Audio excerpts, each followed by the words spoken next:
नमस्कार दोस्तों, स्वागत है आपके अपने चैनल पॉसिबल विद नवीन में। तो दोस्तों, आज के बदलते परीक्षा पैटर्न और टफ़ कंपटीशन में आपका ये ज़रूरी हो जाता है कि एग्ज़ाम क्लियर करने के लिए आपको किसी भी टॉपिक का डिटेल में नॉलेज होना ज़रूरी है, क्योंकि कंपटीशन बहुत टफ़ है। तो वैसी स्थिति में ये चैनल आपको उन टॉपिक्स को कवर कर रही है जो एग्ज़ामिनेशन में बार बार पूछे जाते हैं, और इसलिए हम लोग क्या कर रहे हैं उसको कि सबसे पहले उसको डिटेल में स्टडी करा रहे हैं, डिटेल में बता रहे हैं, उसके बाद उसका एमसीक्यूज भी दे रहे हैं, जिससे क्या हो कि वो उसको डिटेल का स्टडी भी हो जाए और एग्ज़ाम में कैसा कैसा क्वेश्चन पूछा जाता है, कैसे ऑप्शन के जाल में फंसाया जाता है, तो इस तरह से आपको उसका भी तैयारी हो जाए। तो चलिए, इसी टॉपिक सीरीज़ में आज ये 8वां टॉपिक है, और ये आज 8वां टॉपिक में हम लोग कवर करेंगे मौलिक अधिकार के बारे में। तो ये मौलिक अधिकार को मैं थोड़ा डिटेल में बताऊंगा, क्योंकि ये सिर्फ स्टूडेंट के लिए ज़रूरी नहीं है, बल्कि हम जितने भी भारत के नागरिक हैं, ये अपने अधिकार को हर किसी को जानना ज़रूरी है। तो ये डिटेल में थोड़ा होगा, तो इसको आप एक जानकारी के व्यू से आपके कंपटीशन के लिए तो इम्पोर्टेंट है ही, तब एवं ये आपके लाइफ में भी इम्पोर्टेंट होगा। तो चलिए इसको देखते हैं मौलिक अधिकार के बारे में। तो सबसे पहले हम लोग देखेंगे कि मौलिक अधिकार या मूल अधिकार यानी फंडामेंटल राइट्स कहते किसको हैं। तो कहता है कि लोकतांत्रिक शासन व्यवस्था में मौलिक अधिकार वे अधिकार हैं जो किसी व्यक्ति के पूर्ण शारीरिक, मानसिक एवं नैतिक विकास हेतु अनिवार्य है। इन अधिकारों को राज्य के विरुद्ध न्यायपालिका का संरक्षण प्राप्त है। तो कहने का मतलब क्या हुआ कि मौलिक अधिकार वे अधिकार हैं जो किसी व्यक्ति के चौमुखी विकास के लिए अति आवश्यक है। तो चौमुखी विकास का मतलब क्या हो गया कि शारीरिक विकास, मानसिक विकास, नैतिक विकास, और कहता है कि इन अधिकारों के विरुद्ध, इन अधिकारों को राज्य के विरुद्ध न्यायपालिका का संरक्षण प्राप्त है। मतलब कहने का मतलब क्या हो गया कि राज्य किसी भी स्थिति में राज्य जो है इन अधिकारों को नहीं छीन सकती है। ठीक है, मौलिक अधिकार या फंडामेंटल राइट इसको बोलते हैं। तो यहाँ पर राज्य का मतलब क्या होता है? राज्य जैसे यहाँ पे आया ना, इन अधिकारों को राज्य के विरुद्ध, तो यहाँ पर राज्य का मतलब हो गया कि अनुच्छेद 12 में राज्य की परिभाषा दी गई है। तो जिसमें राज्य के अंतर्गत क्या हो गया कि भारत की सरकार और संसद, यानी पूरे इंडिया लेवल, यानी भारत की सरकार और संसद तथा राज्यों में प्रत्येक राज्य की सरकार और विधानमंडल, यानी पहले हो गया क्या, भारत का सरकार और संसद, दूसरा हो गया राज्य का पूरा राज्य और उसका विधानमंडल, तथा भारत के राज्य क्षेत्र के भीतर भारत सरकार के नियंत्रण के अधीन सभी स्थानीय और अन्य प्राधिकारी। तो कहने का मतलब क्या हो गया कि भारत सरकार के अधीन जितने भी लोकल लेवल का भी है, वो सभी जो है राज्य के अंतर्गत में आ जाता है। कहता है कि मौलिक अधिकार जो है वो संयुक्त राज्य अमेरिका के संविधान के अधिकार पत्र से लिया गया है। तो अगर आपको क्वेश्चन पूछेगा कि मौलिक अधिकार कहाँ से लिया गया है, तो लिया गया है संयुक्त राज्य अमेरिका से। फिर कहता है कि भारतीय संविधान के भाग 3 के अंतर्गत अनुच्छेद 12 से लेकर 35 तक में मौलिक अधिकार का वर्णन मिलता है। तो अगर आपसे पूछा जाएगा कि भारतीय संविधान के किस भाग में मौलिक अधिकार का वर्णन है, तो भाग 3 और अनुच्छेद 12 से 35। कहता है कि मौलिक अधिकार को भारतीय संविधान का मैग्ना कार्टा भी कहा जाता है। फिर कहता है कि भारतीय संविधान में दिए गए मौलिक अधिकार की तुलना अमेरिका के अधिकार बिल से की जाती है। तो अभी हम बताया आपको कि मौलिक अधिकार जो है वह संयुक्त राज्य अमेरिका के संविधान के अधिकार पत्र से लिया गया है। कहता है कि मूल संविधान में 7 मौलिक अधिकार थे। संपत्ति के अधिकार को 44वें संविधान संशोधन 1978 द्वारा मूल अधिकार की श्रेणी से हटाकर अनुच्छेद 300 के ए के तहत उसे कानूनी अधिकार बनाया गया। तो पहले 7 जो था तो उसमें से एक को निकाल दिया गया, संपत्ति के अधिकार को क्या किया गया, निकाल दिया गया और उसको क्या बना दिया गया, मौलिक अधिकार से हटा करके कानूनी अधिकार बना दिया गया। तो फिर कहता है कि वर्तमान में 6 मौलिक अधिकार हैं। नंबर 1 में है समता या समानता का अधिकार, अनुच्छेद 14 से 18। स्वतंत्रता का अधिकार, अनुच्छेद 19 से 22। शोषण के विरुद्ध अधिकार, अनुच्छेद 23 से 24। धार्मिक स्वतंत्रता का अधिकार, अनुच्छेद 25 से 28। संस्कृति एवं शिक्षा संबंधी अधिकार, अनुच्छेद 29 और 30। और संवैधानिक उपचारों का अधिकार, अनुच्छेद 32। तो ये जो टॉपिक है, जो मौलिक अधिकार का टॉपिक है, इसका एक एक पॉइंट इम्पोर्टेंट है, क्योंकि एग्जामिनेशन में इससे क्वेश्चन हमेशा पूछे ही जाते हैं।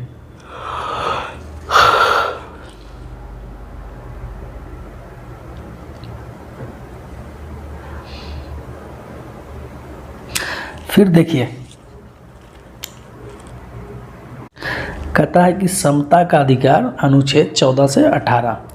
तो कहता है कि भारतीय संविधान में समानता के अधिकार को अनुच्छेद 14 से 18 तक कुल 5 अनुच्छेदों में वर्णित किया गया है, जो अग्रलिखित है। यहाँ पे अग्रलिखित थोड़ा गलती हो गया है, अग्रलिखित है। तो देखिए अनुच्छेद 14 में क्या कहता है कि भारतीय संविधान के तहत सभी नागरिकों को विधि के तहत समानता का अधिकार दिया गया है। तो विधि के तहत का मतलब क्या हो गया कि कानून के तहत, यानी भारतीय संविधान के तहत जितने भी नागरिक हैं वे सभी कानून के नज़र में बराबर हैं, एक समान हैं। तो कानून के तहत समानता, अनुच्छेद 14। फिर कहता है कि अनुच्छेद 15, इसके तहत नागरिकों को धर्म, मूलवंश, जाति, लिंग, जन्मस्थान के आधार पर भेदभाव नहीं किया जा सकता। कहने का मतलब क्या हुआ कि इसके तहत नागरिकों में धर्म, जाति, लिंग, जन्मस्थान, मूलवंश के आधार पर भेदभाव नहीं किया जाएगा, सभी क्या होंगे, बराबर हैं।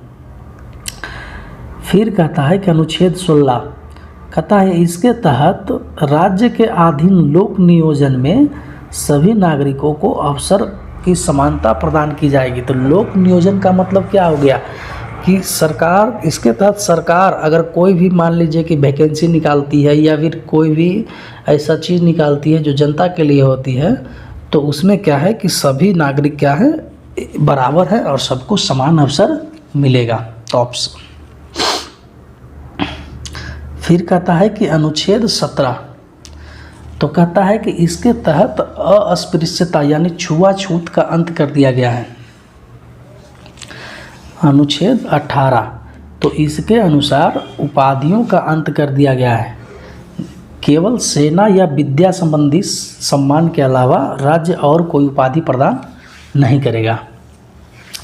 तो समानता के अधिकार जो है वो 14 से 18 में वर्णित है। तो 14 में क्या है, कानून के नज़र में समानता। 15 में क्या है कि जाति, धर्म, लिंग, स्थान, मूल वंश के आधार पर भेदभाव नहीं किया जाएगा। 16 में क्या है, नागरिकों को समान अवसर दिए जाएंगे नियोजन का, नौकरी का, सरकारी नौकरी का या फिर और भी कोई सरकारी कार्यक्रम है तो उसमें समान अवसर दिए जाएंगे। फिर 17 में क्या है कि अस्पृश्यता यानी छुआछूत का अंत कर दिया गया है। 18 में क्या है, उपाधियों का अंत कर दिया गया है। तो इसको ध्यान रखिएगा। नेक्स्ट दूसरा जो है वो है स्वतंत्रता का अधिकार। ये इम्पोर्टेंट है। कहता है कि भारतीय संविधान के अनुच्छेद 19 से 22 तक में स्वतंत्रता के अधिकार का वर्णन है। स्वतंत्रता का अधिकार 19 से 22 तक में वर्णन है। कहता है कि अनुच्छेद 19 इसके अंतर्गत अभिव्यक्ति की स्वतंत्रता सहित कुल 6 प्रकार की स्वतंत्रताएं प्रदान की गई है। तो इसको ध्यान से समझिए। कहता है कि अनुच्छेद 19 के 1 के क में कि वाक्य एवं अभिव्यक्ति की स्वतंत्रता, यानी कहने का मतलब क्या हुआ कि आपको भारतीय संविधान के अनुसार अपने बातों को अभिव्यक्त करने की स्वतंत्रता दी गई है, अपने बातों को बोलने की स्वतंत्रता दी गई है। तो इसके तहत ही समाचार पत्रों की स्वतंत्रता नहीं मानी जाती है। इसके तहत ही समाचार पत्रों की स्वतंत्रता भी आती है, नहीं के जगह पर भी आती है। तो कहने का मतलब हो गया कि वाक्य एवं अभिव्यक्ति की स्वतंत्रता में हो गया कि आपको बोलने की आज़ादी दी गई है, भारतीय संविधान के द्वारा अपने विचारों को अभिव्यक्त करने की आज़ादी दी गई है, और जो प्रेस की स्वतंत्रता की बात की गई है वे भी इसी के अंतर्गत में आती है। तो यहाँ पे थोड़ा सा सुधार हो जाएगा। फिर कहता है कि अनुच्छेद 1 के ख, इसके तहत शांतिपूर्वक या निरायुध सम्मेलन करने की स्वतंत्रता है। तो कहने का मतलब हो गया कि कोई भी व्यक्ति शांतिपूर्वक सम्मेलन कर सकता है या निरायुध तरीके से। मतलब क्या, अब ये नहीं होना चाहिए कि हम 10,000 आदमी को हथियार लेकर के, लाठी डंडे लेकर के मारपीट करने के लिए सम्मेलन ले जाएं, तो वो गलत है। आपको शांति तरीके से और निरायुध तरीके से सम्मेलन करने की स्वतंत्रता है। अनुच्छेद 19 के 1 के ग, समुदाय अथवा संघ बनाने की स्वतंत्रता, यानी आप किसी भी प्रकार के संगठन को बना सकते हैं, समुदाय को बना सकते हैं जो देश के विरुद्ध ना हो। अब ऐसा संगठन ना बना दीजिए कि जो देश के खिलाफ हो और बोलिए कि हमको तो संविधान ने मौलिक अधिकार दिया है, तो वैसी स्थिति में सीधा मिलिएगा तिहाड़ जेल के अंदर में। कहता है अनुच्छेद 19 के 1 के घ, कहता है भारत के राज्य क्षेत्र में सर्वत्र आबाद संचरण करने की स्वतंत्रता। तो कहने का मतलब क्या हो गया कि भारत के किसी भी कोने में घूमने की स्वतंत्रता। अनुच्छेद 19 के 1 के अड़ा में भारत राज्य क्षेत्र में किसी भी भाग में निवास करने और बस जाने की स्वतंत्रता। यानी क्या है कि इसमें कहा गया है कि आप देश के किसी भी कोने में निवास कर सकते हैं, रह सकते हैं, बस सकते हैं, आपको किसी तरह का भेदभाव नहीं किया जाएगा। अनुच्छेद 19 के 1 के 6, कोई भी वृत्ति, व्यापार या कारोबार करने की स्वतंत्रता। यानी यहाँ पर संविधान जो है आपको व्यापार व्यवसाय करने की स्वतंत्रता देती है। तो इसका मतलब ये नहीं कि आप 2 नंबर का काम करेंगे, आप गांजा बेचेंगे, बम बेचेंगे, बारूद बेचेंगे, गोली बेचेंगे, इलीगल तरीके से शराब बेचेंगे, वैसा नहीं है। जो कानूनी रूप से हो वो व्यापार व्यवसाय करने की स्वतंत्रता आपको दी गई है। तो इसमें फिर से समझ लीजिए, 19 के क में क्या है, बोलने की आज़ादी, अपने विचारों को अभिव्यक्त करने की आज़ादी, और इसी के तहत प्रेस की स्वतंत्रता भी मानी जाती है। और ख में क्या है, 19 के ख में शांतिपूर्वक तरीके से सम्मेलन करने की स्वतंत्रता, सभा सम्मेलन करने की स्वतंत्रता। ग में क्या है, समुदाय अथवा संघ बनाने की स्वतंत्रता।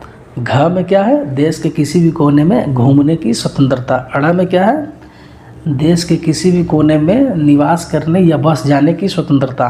और छ में क्या है, कोई व्यापार व्यवसाय करने की स्वतंत्रता।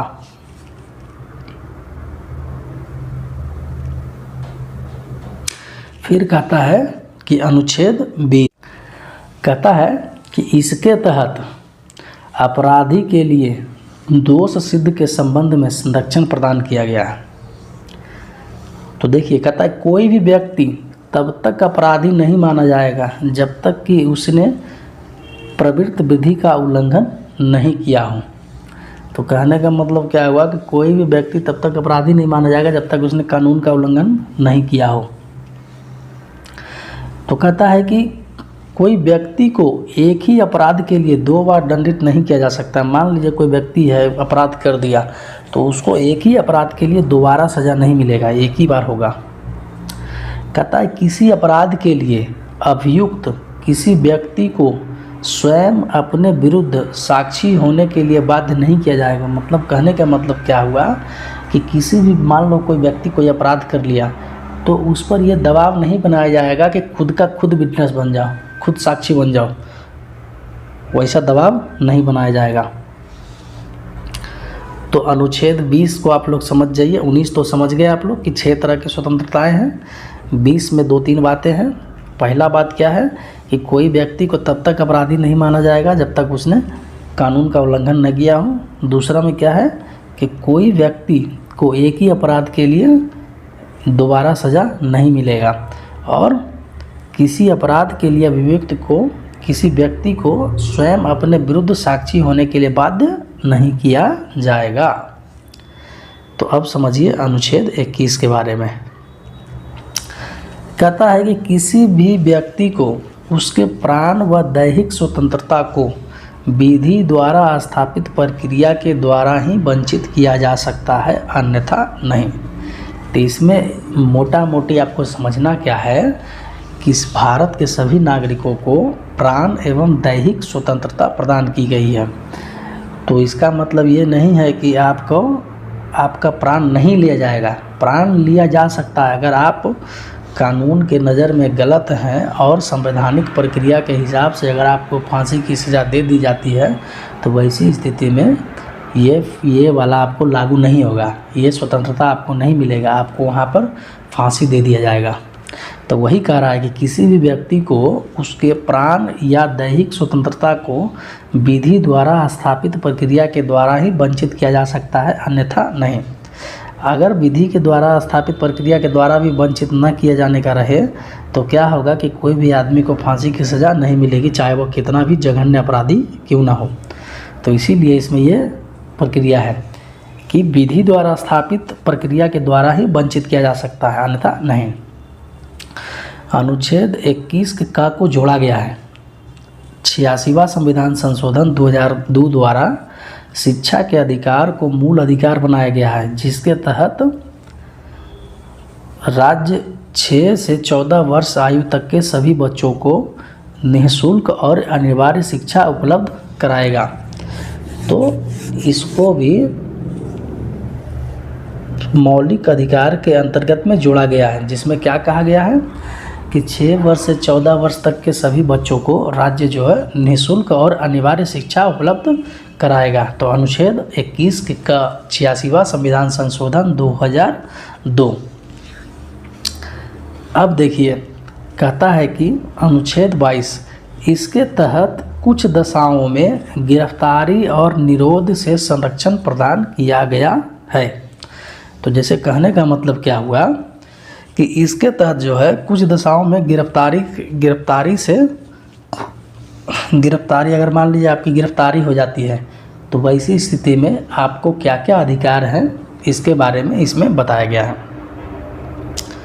तो देखिए कहता है कि अनुच्छेद 22 के ए, इस अनुच्छेद के अनुसार जब कोई व्यक्ति साधारण कानून के तहत गिरफ्तार किया जाता है तो उसे कुछ अधिकार दिए जाते हैं, कुछ मौलिक अधिकार दिए जाते हैं। तो कौन कौन से हैं ज़रा देख लीजिए। उसे गिरफ्तार करने का आधार एवं कारणों से परिचित कराया जाना चाहिए जिनके आधार पर उसे गिरफ्तार किया गया है। मतलब कहने का मतलब क्या हुआ कि गिरफ्तार किए गए व्यक्ति को यह बताना होगा कि उसे क्यों गिरफ्तार किया गया, उसका आधार क्या है गिरफ्तार करने का। तो ये कब होगा लागू, ये अधिकार कब मिलेगा आपको, जब आपको साधारण कानून के तहत गिरफ्तार किए जाएगा तब। लेकिन अगर मान लीजिए आपको कोई खतरनाक कानून के तहत, निवारक कानून के तहत गिरफ्तार किया जाएगा तो वैसी स्थिति में आपको ये अधिकार नहीं दिया जाएगा। जैसे पहले पोटा था, तब पोटा में गिरफ्तार करने वाले को ये सब अधिकार नहीं दिया जाता था। तो दूसरा, उसे अपने रुचि के विधि व्यवसायी का मतलब हो गया वकील से परामर्श करने और प्रतिरक्षा कराने के अधिकार से वंचित नहीं किया जा सकता। मतलब कहने का मतलब क्या हुआ कि अगर मान लीजिए कि कोई व्यक्ति को गिरफ्तार हो गया साधारण कानून से तो उसे अपना वकील रखने का और केस लड़ाने का अधिकार उसको है कि वो कर सकता है। कहता है नंबर 3, उसे गिरफ्तारी के 24 घंटे के अंदर निकटतम न्यायालय के समक्ष प्रस्तुत करना चाहिए। अगर आपकी गिरफ्तारी हो जाती है और तो 24 घंटे के अंदर जो है आपको निकटतम न्यायालय में प्रस्तुत किया जाना चाहिए। लेकिन इसमें भी थोड़ा लॉजिक हो जाता है कि अगर गिरफ्तारी का रिकॉर्ड अगर दर्ज किया गया है तब कभी कभी क्या होता है कि बिना रिकॉर्ड के ही उठा लिया जाता है, बिना दर्ज के रिकॉर्ड के ही उठा लिया जाता है। तो वैसी स्थिति में ज़्यादा समय लगेगा। कहता है कि ये संरक्षण जो है विदेशी शत्रु एवं निवारक निरोध के अंतर्गत गिरफ्तार व्यक्ति को प्राप्त नहीं होगा। मतलब मान लो कोई विदेश से शत्रु आया, कोई दुश्मन देश का आदमी आ गया, तो उसको ये अधिकार प्राप्त नहीं होगा। ये अधिकार केवल और केवल किसको है? तो भारत के नागरिकों को। नेक्स्ट, शोषण के विरुद्ध अधिकार। तो कहता है कि अनुच्छेद 23 और 24 के तहत शोषण के विरुद्ध अधिकार का वर्णन किया गया है। तो अनुच्छेद 23, तो यह अनुच्छेद जो है वह मानव दुर्व्यापार एवं बेगार और इसी प्रकार के अन्य बालात श्रम पर रोक लगाती है। यानी कहने का मतलब क्या हो गया कि अनुच्छेद के 23 के तहत मानव का व्यापार नहीं किया जा सकता है या उससे बेगारी नहीं कराया जा सकता है। बेगारी का मतलब क्या हो गया कि फुकट में काम नहीं कराया जा सकता है। और भी इसी तरह का अगर कोई और भी काम है तो उस पर भी रोक लगाया गया है। यानी आप आदमी का शोषण नहीं कर सकते। अब मान लीजिए किसी को फ्री में काम कराया जा रहा है, तो फ्री में काम कराया जा रहा है तो वो उसका शोषण ही हुआ ना। वो काम भी कर रहा है, उसको पैसा भी नहीं मिल रहा है। और मानव का व्यापार, खरीद बिक्री, तस्करी जो है वो अवैध है, नहीं किया जा सकता। कहता है कि अनुच्छेद 24 इसके तहत 14 वर्ष से कम आयु के बच्चों को किसी कारखाने, खान अथवा जोखिम भरे कामों में नहीं लगाया जा सकता। यानी कहने का मतलब क्या हुआ कि जो भी बच्चा छोटा है, 14 वर्ष से कम का है, उसे कल कारखाने या जोखिम भरे कामों में नहीं लगाया जा सकता है।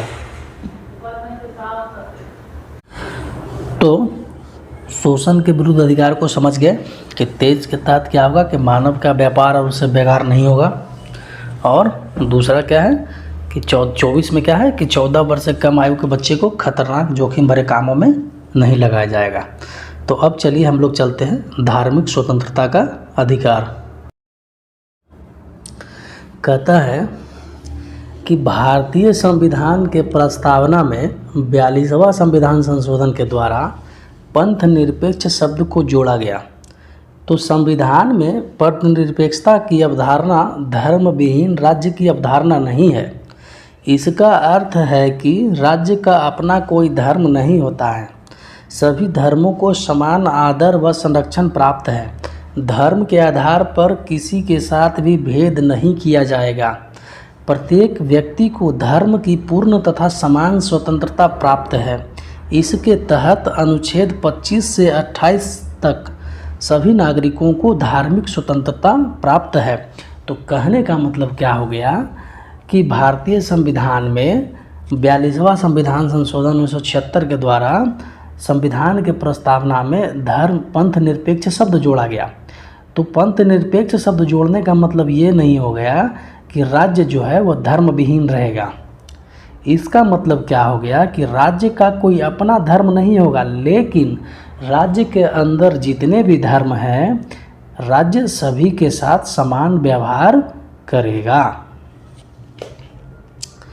तो इसके तहत धार्मिक स्वतंत्रता के अधिकार के तहत 25 से लेकर अनुच्छेद 25 से लेकर 28 तक धार्मिक स्वतंत्रता का अधिकार दिया गया है, जिसको हम लोग बारी बारी से देखते हैं। कहता है कि कोई भी व्यक्ति किसी भी धर्म को मान सकता है, उसका प्रचार प्रसार कर सकता है। इसी अनुच्छेद के तहत सिख लोग जो होते हैं वे कृपाण धारण करते हैं एवं रखते हैं। मतलब कहने का मतलब क्या हो गया कि भारतीय संविधान के अनुच्छेद के तहत लोगों को यह अधिकार दिया गया है कि वह किसी भी धर्म को मान सकते हैं, उसका प्रचार प्रसार पूजा पाठ कर सकते हैं। और अनुच्छेद 25 के अनुसार ही सिख लोग जो है वो कृपाण रखते हैं। फिर कहता है कि अनुच्छेद 26, तो कहता है इसके तहत व्यक्ति को अपने धर्म के लिए संस्थाओं की स्थापना व पोषण करने एवं विधि सम्मत संपत्ति अर्जन करने तथा स्वामित्व एवं प्रशासन करने का अधिकार है। तो कहने का मतलब क्या हो गया कि भारतीय संविधान के अनुच्छेद 26 के तहत व्यक्तियों को अपने धर्म के लिए कमेटी, समिति या संस्था बनाने का अधिकार है, उसको चलाने का अधिकार है, कानूनी तरीके से पैसा जमा करने का अधिकार है। अनुच्छेद 27 कहता राज्य किसी भी व्यक्ति को ऐसे कर देने के लिए बाध्य नहीं कर सकता है जिसकी आय किसी विशेष धर्म अथवा धार्मिक संप्रदाय की उन्नति या पोषण में व्यय करने के लिए विशेष रूप से निश्चित कर दी गई हो। तो कहने का मतलब क्या है कि राज्य जो है वो किसी भी व्यक्ति को ऐसा टैक्स देने के लिए बाध्य नहीं कर सकती है जिस पैसे का उपयोग किसी धर्म या विशेष संप्रदाय के धार्मिक विकास में खर्च हो। अनुच्छेद 28 कहता है राज्य विधि से पूर्णतः पोषित किसी शिक्षण संस्था में धार्मिक शिक्षा नहीं दी जाएगी। तो कहने का मतलब क्या हो गया कि कोई भी सरकारी शिक्षण संस्थान जो सरकार के द्वारा चलाया जाता है उसमें धार्मिक शिक्षा नहीं दी जाएगी। अगला है शिक्षा एवं संस्कृति का अधिकार।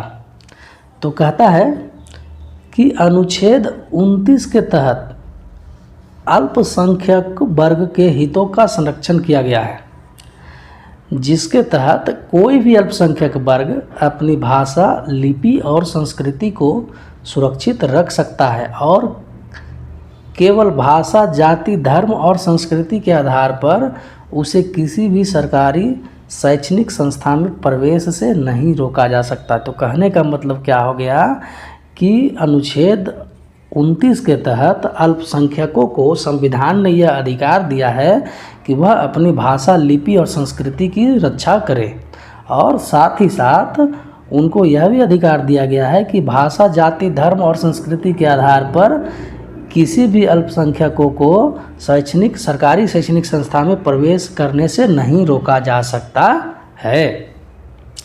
फिर है अनुच्छेद 30। तो कहता है कि शिक्षा संस्थाओं की स्थापना और प्रशासन करने का अल्पसंख्यकों वर्गों का अधिकार।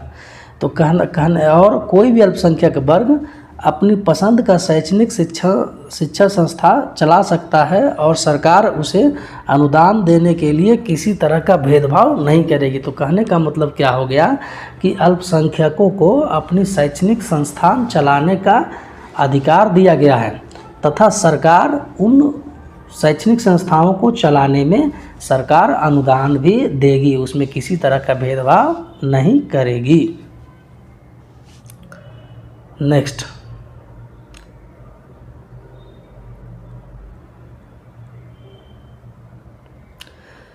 संवैधानिक उपचारों का अधिकार।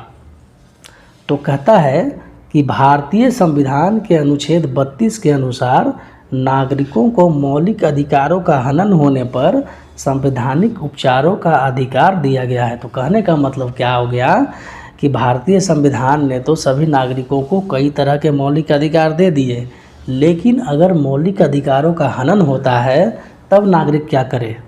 तो वैसी स्थिति में भारतीय संविधान जो है अनुच्छेद 32 के तहत सर्वोच्च न्यायालय को तथा अनुच्छेद 226 के तहत उच्च न्यायालय को यह अधिकार दिया है कि वह नागरिकों की मौलिक अधिकारों का संरक्षण करे। कहता है कि मौलिक अधिकारों को उच्चतम न्यायालय द्वारा परिवर्तनीय बनाया गया है। उच्चतम न्यायालय किसी की मूल अधिकार के संबंध में आदेश या रिट जारी कर सकता है। संविधान में 5 प्रकार के रिट का उल्लेख है। तो कहने का मतलब क्या हो गया कि अगर मान लीजिए किसी भी व्यक्ति का मौलिक अधिकार का हनन होता है तो वैसी स्थिति में वह सर्वोच्च न्यायालय या उच्च न्यायालय के शरण में जाएगा और फिर वहाँ न्यायालय जो है उस संबंध में रिट या आदेश जारी करेगा।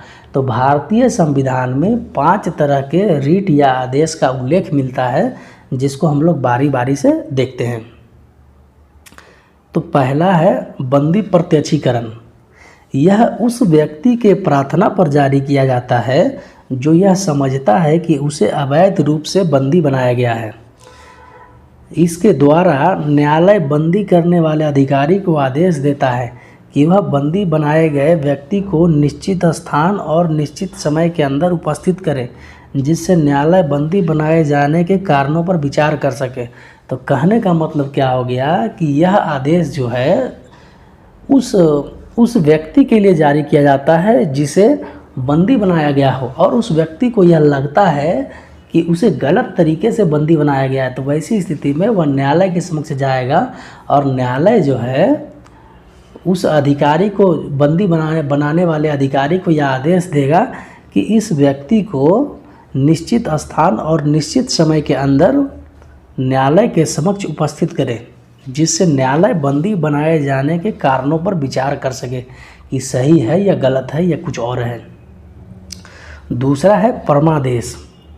यह आदेश उस समय जारी किया जाता है जब कोई पदाधिकारी अपने सार्वजनिक कर्तव्य का निर्वाह नहीं करता है। तो इस प्रकार के आज्ञा पत्र के आधार पर पदाधिकारियों को उसके कर्तव्य पालन करने का आदेश जारी किया जाता है। तो कहने का मतलब क्या हो गया कि यह तब जारी किया जाता है जब कोई पदाधिकारी अपने कर्तव्य का पालन नहीं करता है। अगला है प्रतिषेध। तो कहता है कि यह आज्ञा पत्र सर्वोच्च न्यायालय तथा उच्च न्यायालय द्वारा निम्न न्यायालयों व अर्धन्यायिक या अर्धन्यायिक न्यायाधिकरणों को जारी करते हुए आदेश दिया जाता है कि इस मामले में अपने यहाँ कार्रवाई न करे, क्योंकि यह मामला उनके अधिकार क्षेत्र के बाहर का है। तो कहने का मतलब क्या हो गया कि यदि कोई मामला अधीनस्थ न्यायालयों या न्यायाधिकरणों के अधिकार क्षेत्र से बाहर का है, उसके बावजूद भी वह उस केस को देखती है, तो वैसी स्थिति में सर्वोच्च न्यायालय या उच्च न्यायालय जो है उनको प्रतिषेध के रूप में आदेश जारी करती है कि इस मामले को अपने न्यायालय में न देखें, क्योंकि ये आपके अधिकार क्षेत्र का नहीं है। उत्प्रेषण। तो इसके द्वारा अधीनस्थ न्यायालयों को यह निर्देश दिया जाता है कि वह अपने पास लंबित मुकदमों के न्याय निर्णय के लिए उसे वरिष्ठ न्यायालय को भेजे।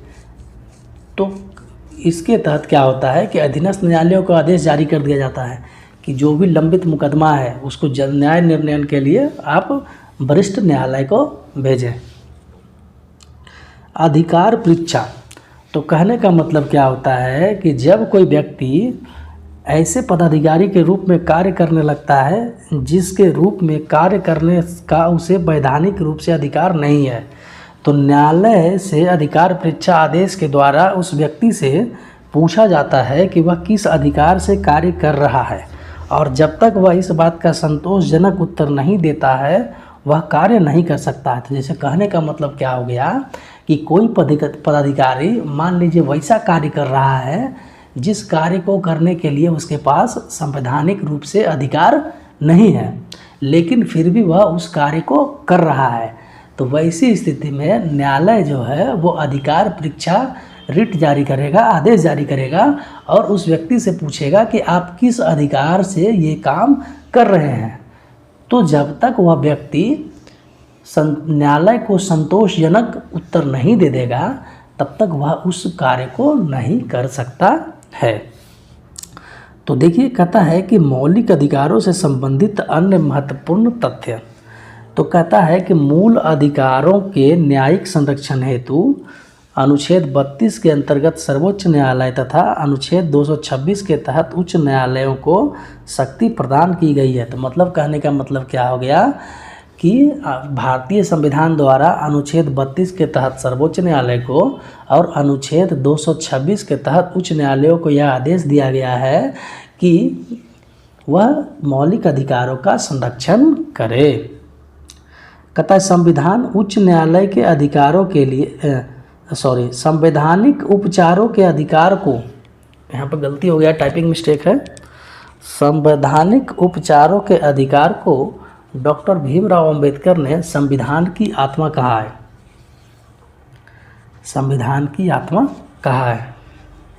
फिर कहता है कि आर्टिकल 352 के तहत राष्ट्रपति द्वारा आपातकाल की घोषणा किए जाने पर अनुच्छेद 358 के तहत अनुच्छेद 19 में वर्णित मूल अधिकार स्वतः निलंबित हो जाते हैं। तो कहने का मतलब क्या हो गया कि जब अनुच्छेद 352 के तहत राष्ट्रपति जो है वो आपातकाल की घोषणा करते हैं, तब वैसी स्थिति में अनुच्छेद 358 के तहत क्या होता है कि जो भी 19 में संविधान के 19 में जो वर्णित मूल अधिकार हैं वो स्वतः ही निलंबित हो जाते हैं। फिर कहता है कि अनुच्छेद 20 और 21 को छोड़कर अन्य मूल अधिकारों को निलंबित करने की शक्ति राष्ट्रपति के पास है। अनुच्छेद 359, तो आर्टिकल 359 के तहत राष्ट्रपति के पास ये पावर है कि अनुच्छेद 20-21 को छोड़कर सभी को निलंबित कर सकता है, सभी मूल अधिकार को निलंबित कर सकता है। फिर कहता है कि अनुच्छेद 358-59 के प्रावधानों के अंतर्गत मूल अधिकारों का निलंबन किया जा सकता है। तो अनुच्छेद 358-59 के हिसाब से मूल अधिकारों का निलंबन किया जा सकता है। कहता है कि मौलिक अधिकार को न्याय योग्य वाद योग्य के रूप में संविधान में रखा गया है। फिर कहता है कि संविधान द्वारा मौलिक अधिकारों को लागू करने की शक्ति सर्वोच्च न्यायालय एवं उच्च न्यायालय को दिया है। तो संविधान जो है मौलिक अधिकारों को लागू करने की शक्ति सर्वोच्च न्यायालय और उच्च न्यायालयों को दिया है।